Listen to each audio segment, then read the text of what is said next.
Assalamualaikum. Halo, perkenalkan nama saya Najah Husna dengan NIM 23090960004. Saya sekarang sedang menempuh pendidikan di S1 Arsitektur Fakultas Teknik Universitas Mula Warman Samarinda. Pada kesempatan kali ini, saya akan menyampaikan video mungkin atau entahlah apa itu untuk mata kuliah teknologi bahan bangunan dari pertemuan pertama sampai pertemuan 7. Di sini saya akan menyampaikan apa aja sih hal-hal yang udah saya dapat dari mata kuliah teknologi bahan bangunan. Ya ini karena minat dan bakat saya mungkin ya. Setelah saya telusuri, mendalam-dalami, saya senang tentang mendesain sesuatu, entah itu poster atau interior sebuah bangunan, karena saya juga suka main seperti permainan simulasi gitu. Lalu saya juga bercita-cita sebagai seorang arsitek. Mungkin ini ya sebuah alasan yang sangat umum lah ya. Menurut saya mata kuliah teknologi bahan bangunan ini benar-benar membuka wawasan saya yang dulunya saya buta tentang bahan-bahan bangunan. Jadi sekarang wah saya tahu.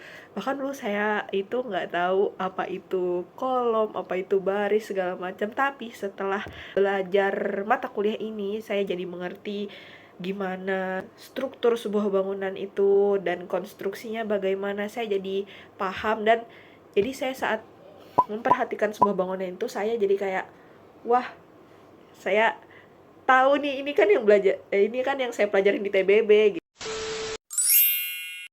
Yang pertama, saya akan menyampaikan pertemuan yang pertama, yaitu tentang teknologi bahan bangunan. Yang pertama, definisi bahan bangunan itu adalah bahan yang dipakai untuk membuat bangunan dan bagian-bagiannya yang memberikan sifat-sifat tertentu dan kesan-kesan tertentu. Lalu, bahan bangunan itu bisa disebut juga sebagai material bangunan. Lalu, definisi teknologi. Teknologi dalam bahan bangunan adalah metode, cara, atau langkah-langkah dalam mengaplikasikan bahan bangunan, termasuk inovasi dan perkembangannya yang meningkatkan kualitas, kekuatan, dan fungsi bahan bangunan tersebut.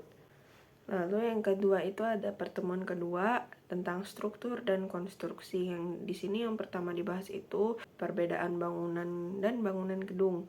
Kalau bangunan itu wujud fisik hasil pekerjaan manusia, baik yang melalui pekerjaan konstruksi maupun tidak, dan memiliki tujuan tertentu dan dapat dimanfaatkan, misalnya kayak jembatan, jalan raya, dan lainnya. Lalu bangunan gedung itu wujud fisik hasil pekerjaan konstruksi yang berfungsi sebagai tempat manusia melakukan kegiatannya secara terus-menerus dan konsisten. Misalnya itu rumah, pusat pemberajaan, dan sebagainya. Lalu bentuk-bentuk dasar struktur itu yang pertama ada solid, surface atau permukaan, rangka skeleton, dan membran. Lalu definisi struktur yaitu sistem bangunan yang terdiri atas bagian-bagian pembentuk bangunan seperti pondasi, slope, dinding, kolom, ring, kuda-kuda yang fungsinya sebagai pembebanan.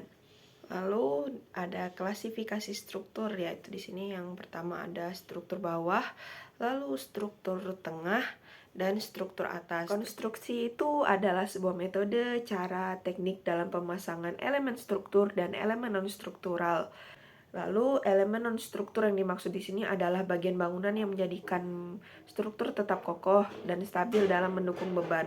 Lalu elemen non-struktur itu bagian bangunan yang tidak terkait secara langsung dengan bangunan dan biasanya menjadi beban bagi elemen struktur tersebut. Yang selanjutnya pertemuan keempat yaitu elemen batu.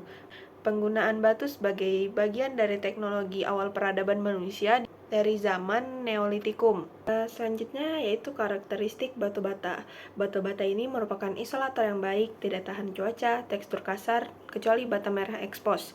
Lalu daya tahan terhadap air cukup bagus, namun tidak untuk waktu yang lama dan terus-menerus. Yang selanjutnya adalah definisi batuan. Batuan adalah material padat yang terbentuk dari proses alam, tersusun oleh kristal-kristal dari berbagai jenis mineral atau pecahannya. Selanjutnya pertemuan keenam yaitu tentang beton. Sejarah beton ini ditemukan pada tahun 1824. Lalu umumnya digunakan pada bangunan industri. Lalu pada tahun 1850 sampai 1880 Portland semen mulai digunakan di Perancis dan Inggris. Lalu definisi dari beton itu adalah suatu campuran bahan agregat halus dan kasar yang terdiri dari pasir, kerikil, batu pecah, kemudian dicampurkan dengan Portland semen. Lalu pengertian beton bertulang. Beton bertulang ini adalah beton yang dikombinasikan dengan tulangan baja. Lalu selanjutnya karakteristik dari beton, yaitu memiliki kuat tekan yang tinggi dan kuat tarik yang lemah. Lalu kualitas tergantung pada Portland semen yang digunakan dan agregat. Lalu kekuatan beton bertambah seiring dengan bertambah umurnya. Lalu selanjutnya yaitu pertemuan ketujuh tentang metal. Di sini membahas tentang baja. Lalu definisi baja sendiri, baja adalah logam campuran, bukan logam murni yang terdiri dari besi dan karbon. Di sini juga ada dibahas kelebihan dan kekurangannya. Kelebihannya yaitu sangat awet, dapat dibentuk menjadi beraneka bentuk, lalu duktilitas tinggi, pemasangannya sangat cepat, dan bisa dimanfaatkan kembali sehingga tidak mencemari lingkungan. Lalu kelemahan baja ini lemah menahan beban tekan, lalu rawan mengalami tekuk, biayanya sangat mahal, bisa berkarat dan tidak tahan api. Lalu selanjutnya ada material metal lainnya, yaitu aluminium, sifatnya itu ringan, tahan korosi, pengantar panas dan listrik. Selanjutnya ada stainless steel. Stainless steel ini adalah logam yang mengalami proses galvanisasi dengan lapisan krom.